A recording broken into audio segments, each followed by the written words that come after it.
The CM Punk and AEW drama continues with even more news this weekend. CM Punk was told not to communicate with any members of the Elite at all.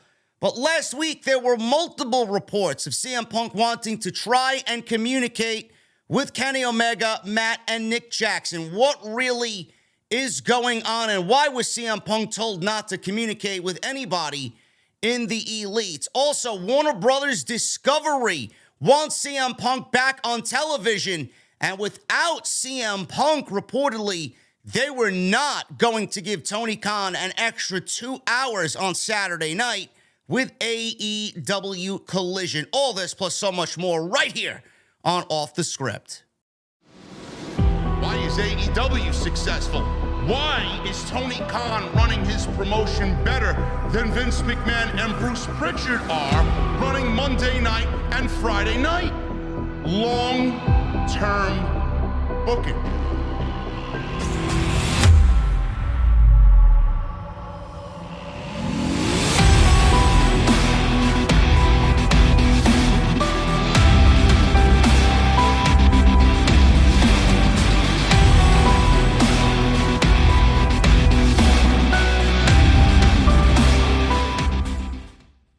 What is going on, guys? Thank you so very much for joining me right here on Off the Script. I got a little bit of extra for you. It is April 22nd, 2023. I am JD from New York. As always, coming to you from the OTS venue.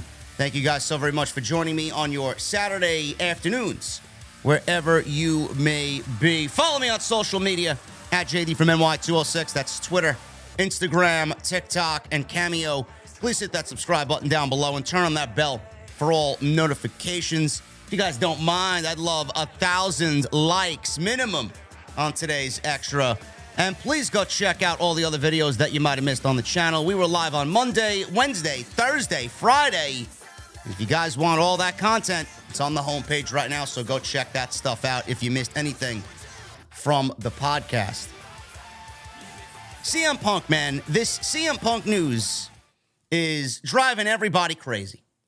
Tons of speculation, tons of rumors, people giving their thoughts all over the internet as to where and why and how all of this is going to work out. Now, what we know is June 17th. That is the reported debut for AEW Collision. AEW has solidified, I think they're aiming for the United Center. Nothing is really finalized until they announce it. They're aiming for the United Center on June 17th for the debut episode of AEW Collision, okay? So we heard about Collision. We heard about Punk coming back. We know Warner Brothers Discovery wants Punk back. It's probably going to be up to them. There's nothing Tony Khan can do, and now Tony Khan's back is against the wall. This is why we're hearing of now AEW getting involved with a brand split. I don't know how you feel about this. Jesse and I talked about this on Wednesday. There could be pros and cons to an AEW brand split. Honestly, with the size of their roster and the roster problems that are very prevalent right now across AEW and all their shows, a brand split may not be the worst idea for AEW.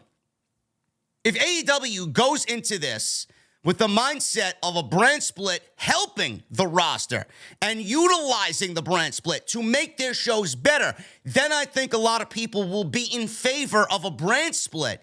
But if you're going to go out there and you're going to have CM Punk come back and CM Punk be the reason that the brand split is happening, and the only reason why the brand split is happening is because nobody wants to work with CM Punk, then it's going to be a bad look and people are going to start questioning your motives with AEW. It's not a good look. It's not a good look. Split the rosters for the sake of the roster and making the show better. Don't split the rosters because nobody wants to work with CM Punk and everybody wants to be a fucking crybaby. June 17th, Collision. Punk is supposed to be the star of this show. This is supposed to be his show. Now, reportedly, AEW may not have secured their third TV show, which is another 2 hours on TNT. They may not have secured their third hour, or that third TV show, rather, at 2 hours, without CM Punk. Dave Meltzer indicated that CM Punk could have been the biggest reason behind AEW getting this brand new show called AEW Collision.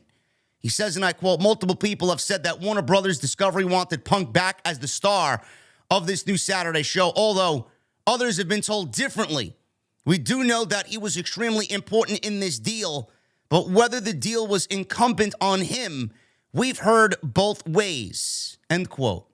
Now, Meltzer went on to later say that even if Punk wasn't necessarily part of the deal, it is still the wise business decision to bring him back into the fold.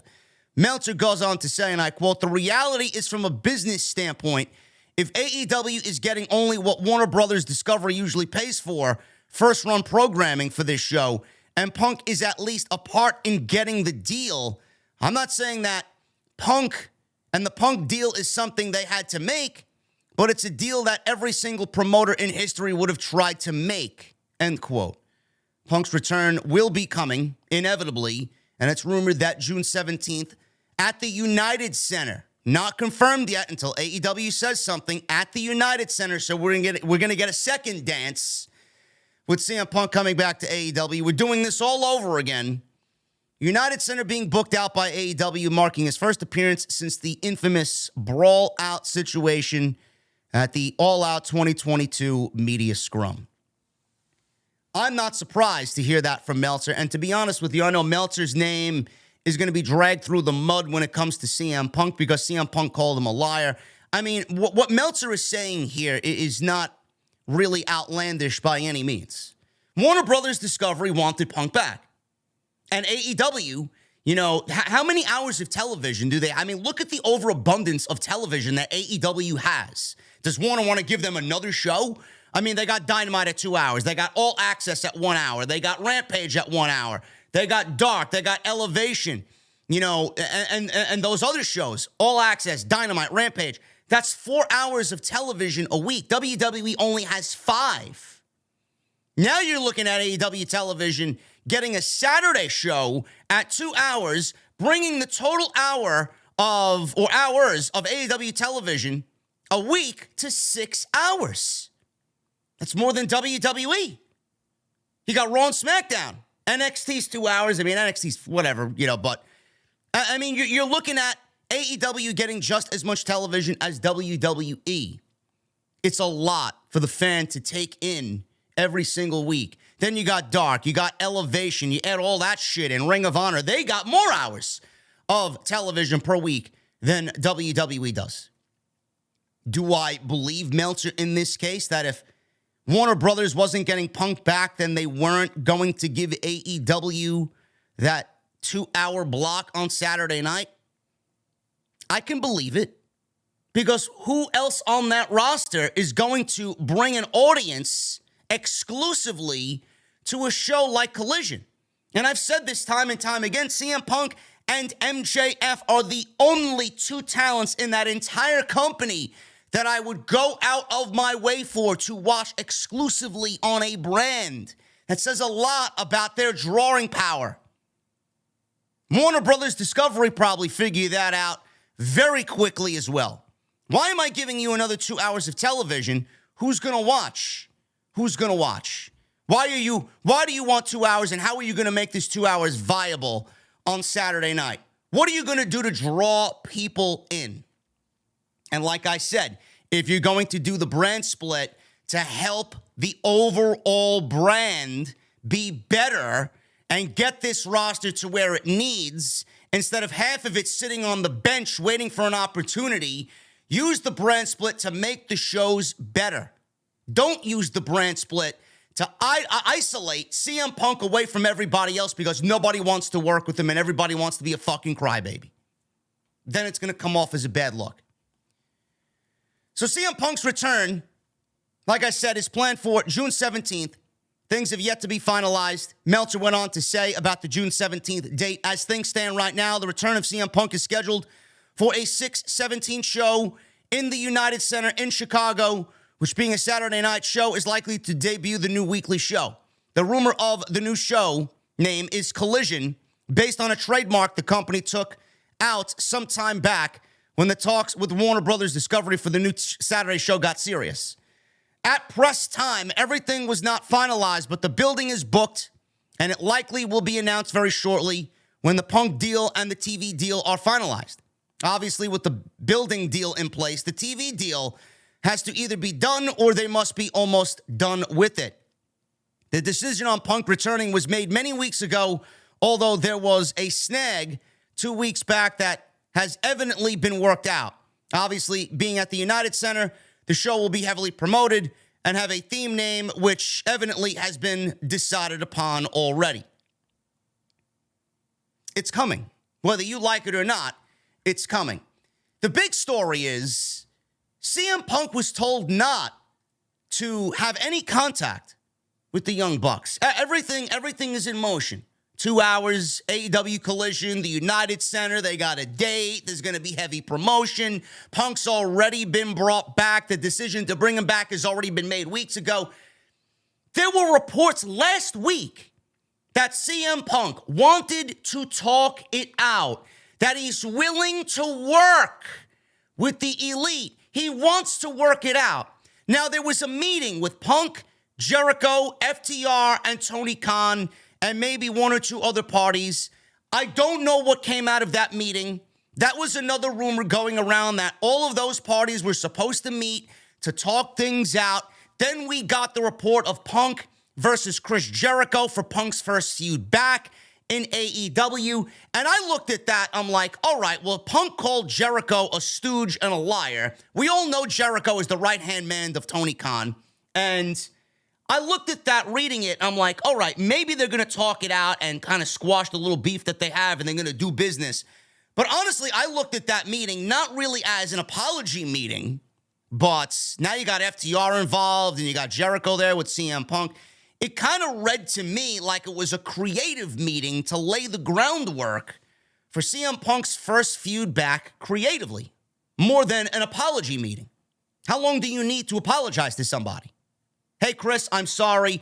Hey, Phil, I'm sorry. You know, I got out of line, blah, blah, blah, blah. I mean, the fucking meeting would last 5 minutes. Let bygones be bygones. Sweep that shit under the rug. It read to me more like a creative meeting for Punk's creative back in AEW. Now, Punk has not apologized. Punk has not apologized because he has been told to not have any contact with the Young Bucks. You read this headline in the community, Punk has not apologized. It really is clickbaity, and it really paints CM Punk in a bad light, to be quite honest with you, because he wants to apologize. He wants to talk it out. He wants to try. But now he's being told he should not have any contact with the Young Bucks. Can they coexist? And I mean that legitimately. I don't mean that in a Vince McMahon way. Can they coexist? No. The idea is for Punk to be the top star for Collision. That'll be premiering on June 17th. There is a planned meeting, or was a planned meeting, with Tony Khan, CM Punk, Chris Jericho, FTR. Interestingly enough, there are a few notable names missing from the reported meeting that was supposed to happen between these parties, and that's the Elite, Kenny Omega and the Young Bucks, who just so happened to be the ones who got into the fight with CM Punk at All Out. In the latest edition of the Wrestling Observer, Dave Meltzer reported that there had been no resolution to the issues with Punk and several on the roster for his actions at All Out, including the fight and rant at the post-event press conference. Punk has not apologized to the Young Bucks, and now we know a reason. Meltzer wrote, and I quote, "As of the weekend, there was no resolution to the situation, and there are many situations and things involved. Since I've been asked about this a lot, Punk has not apologized or attempted to make any direct amends to the Young Bucks, although those close to him said that's because he's been told not to have any contact with them, and without any contact, he could not apologize." End quote. The report stated that nobody said he would apologize if he could or is against doing so, because there are people who want everyone to make amends, and that was suggested by many as at least an attempt at a way. Punk is willing. I mean, the fact that Punk, the feeling in Punk's camp, nobody knows what Phil said. Nobody knows what CM Punk said. The fact that it was reported that Punk wants to try and apologize. I mean, that is progress if I've ever seen it. because you know how that man wears his heart on his sleeve. He wanted to try and apologize. Now, why was CM Punk told not to have any contact with the Young Bucks? Is this a situation where lawyers are involved on one end? Do the Young Bucks and Kenny Omega have lawyers and legal behind them? Is that the reason why CM Punk is not allowed to contact the Young Bucks and Kenny Omega? Could be. Is Tony Khan telling CM Punk not to get involved just yet? Wait until everything is announced and then maybe we sit everybody down? I don't know, man. I am so fucking confused about all of this because the one glaring fucking logic gap in all of this is CM Punk's return is something that's been in motion for weeks now. They're planning his return. It's going to be a big red carpet rollout for him. They're giving him his own fucking show. Now, Warner Brothers, at the end of the day, they make the decision and everybody else has to fall in line. Tony Khan has to fall in line. There's nothing he can say about it. The Young Bucks got to fall in line. There's nothing they can say about it. Kenny Omega, he has to fall in line. Adam Page, he has to fall in line. There's nothing that either one of those guys can say about it. If Warner Brothers Discovery wants him back in any way, for any reason, on TV, Tony Khan can't say anything because Warner Brothers, they own Tony Khan. Those are Tony's bosses.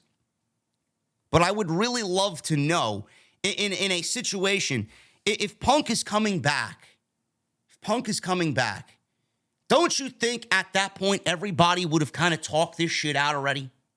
Honestly, if Punk is going to be back in the locker room and back on AEW television, do you honestly and genuinely think that he's going to be kept away from all of these parties forever? If you're bringing Punk back, he's going to be at Forbidden Door. If you bring Punk back, he's going to be at Wembley, and he's going to be sharing a locker room with all of these people. He's going to be sharing a building with all of these people. No matter what you want to do, you can create this show and that show and give him his own fucking show and this and that and keep him away and split the rosters. At the end of all of this, everybody is going to eventually have to come back and share a space together. So if Punk wants to apologize and he's being told not to have any contact with the Young Bucks, who is the problem here?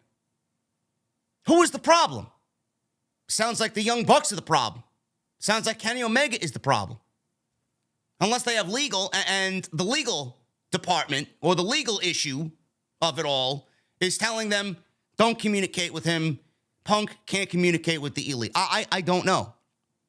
I don't know. It is so childish. A lot of people on my timeline have been turned off by it. A lot of people think that we're being worked. A lot of things get changed weekly, daily almost, in the entire situation. I would not even scoff at you if you told me that, hey man, I think we're being worked. One week Punk wants to apologize. The next week he's told not to have any contact. Then there's a meeting with Jericho. Now he's getting his own show. The rosters are being split. I mean, I got so much. It is legitimately all over the place. The one part I really don't understand is the rosters are being split because you don't want to work with CM Punk and you don't want to share a locker room with CM Punk. We're not splitting the rosters to make the show better. We're splitting the rosters because you don't want this man in the same locker room as everybody else, giving him his own show. Could it be a blessing in disguise that it works out the way it needs? Yes, but after all of it is over and you get what you need out of CM Punk on television, eventually everybody is going to come back to where they need to be together. Whether they like it or not, they're going to be in the same locker room. They're going to be in the same building. They're going to be in the same on the same show. It is so childish. It is so fucking childish. Because I know last week we read reports that Punk wanted to apologize. He wants to make amends. He wants to make an effort. Now he's being told he can't have contact with the Young Bucks. Why? Did they tell, we don't want to talk to you? It's ridiculous. It is all fucking ridiculous, man. Told not to have any contact. Like, what are we, fucking children? Honestly? Unless we're being worked. And everything is just getting caught up in the fucking speculation and things are changing constantly and we don't really know what's going on. I mean, it all could be a work at the end of the day. Honestly. Ridiculous. Moving on with the last story here, man. One more thing I wanted to talk about in regards to this entire situation is there was a report that Chris Jericho had reportedly become Tony Khan's most trusted confidant in AEW, and there are others in AEW who don't want CM Punk back. Now, this is coming from another side of the story with someone who has completely different sources. This is Wade Keller on the PW Torch Elite audio podcast. He talked about this situation, and Wade Keller said that the planned Punk-Jericho meeting would include FTR as a neutral party, which we did read in the reports. Keller also stated that Jericho has been a very close confidant of Tony Khan. He says this, and I quote, "The idea being FTR, being there, we're pitching the idea, let's moderate, we're a neutral party, we can help let Jericho and Punk work things out. Jericho is the closest confidant of Tony Khan right now when it comes to things that include him, but go beyond him. I don't know how often, but there's times where it's like, where's Tony? Oh, he's in Chris's hotel room, or he's off in this restaurant booth talking to Chris, or wherever they talk.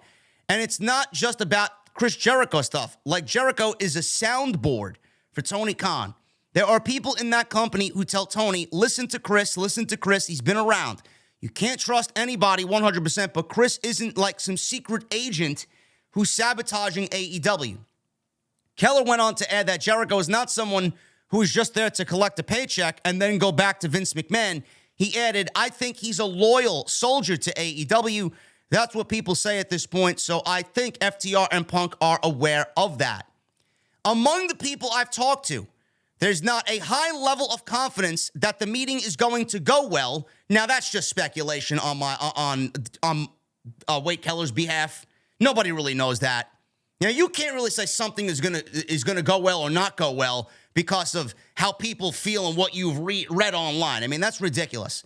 So, not a high level of confidence that the meeting is going to go well. We don't really know how the meeting went. That it could make things worse, but maybe not.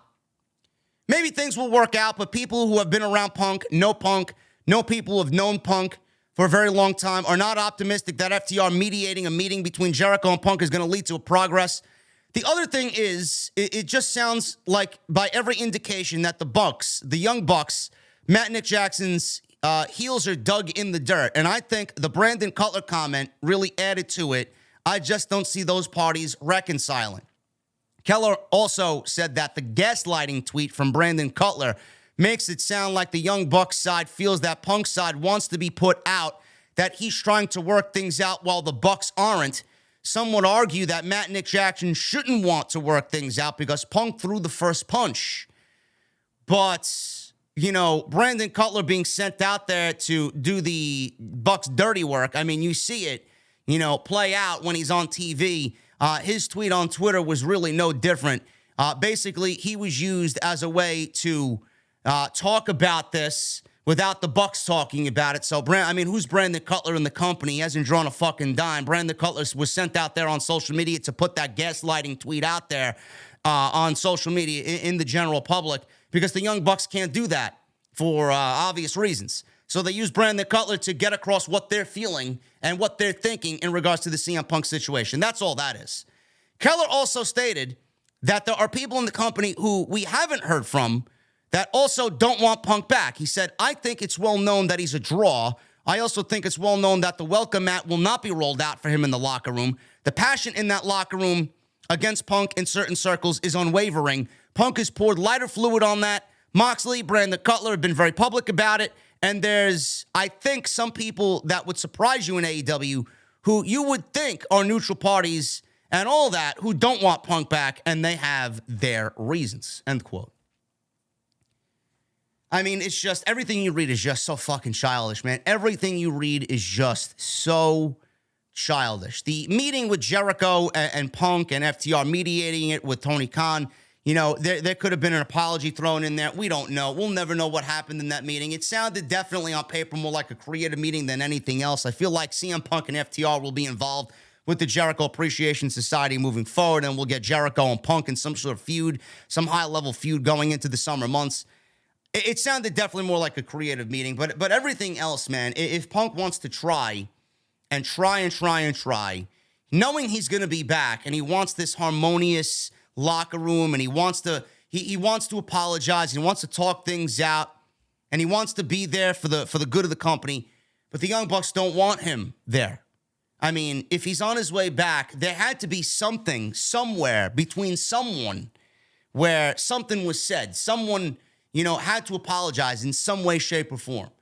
I know Warner Brothers wants Punk back, and they are ultimately the final decision. But, when you really think about it, you're going to be welcoming this man back on the road and back in the locker room. At some point, something had to be said between these parties for this to happen. Because now, and I say this because the Bucks and Kenny Omega have contracts coming up. Adam Page is negotiating a contract with AEW. He's renegotiating his deal with AEW, according to what Fightful said. Kenny Omega's contract's up in November. The Young Bucks are up around the same time. Is this going to be a situation that stifles contract talks? Because if they don't want Punk back, then it sounds like they may not even want to be there. If they don't want nothing to do with Punk and they don't want to reconcile and they don't want to have no contact with him, I mean, we're going to live in an AEW world where worlds are split. It's not what the all-in essence really brings to the table. It's not what brought everybody together in the first place. It's almost as if they're going against what they initially set out for their mission statement. I don't know, man. Let me know what you guys think about all this. This is so fucking childish, man. It's so ridiculous. But let me know what you guys think down below. No contact for CM Punk, even though we read multiple reports that he wants to and he wants to try. Now we're being told he is not supposed to have any contact. Let me know what you think on why that is. Is it legal? Is it the EVPs acting like little bitches? Are they being crybabies? Whose side are you on? Do you want Punk back or not? Are you in favor of a brand split? Let me know what you guys want. Let me know what you guys think down below in the comments of today's video. I'll be back tomorrow, man. We got some more news. Tomorrow, we're shaping up to have news on Naomi. Apparently, New Japan wanted Naomi, a.k.a. Trinity Star or Trinity Fatu in New Japan Pro Wrestling. And now that may not be due to money reasons. And Naomi actually canceled the trademark on Trinity Star. So we will go over all of that on tomorrow's video as well. We got interesting news on more NXT call-ups for the WWE Draft next week. And we got more follow-up news on Bill Goldberg and his retirement tour and backstage news on why WWE really did cancel the King and Queen of the Ring in light of Night of Champions. So make sure you guys tune in tomorrow's video, and whatever breaks today, man, I'll also talk about on tomorrow's OTS Extra. Make sure you guys hit that subscribe button down below, turn on the bell for notifications, hit that thumbs up, try for 1,000 likes minimum on today's Extra, and go check out all the other videos that you might have missed on the channel. Everything you need is on the homepage. Thank you guys so very much. Enjoy your Saturday afternoons, and I'll see you live tomorrow back here on the channel with Sunday's Extra right here on Off the Script. I'll see you guys later.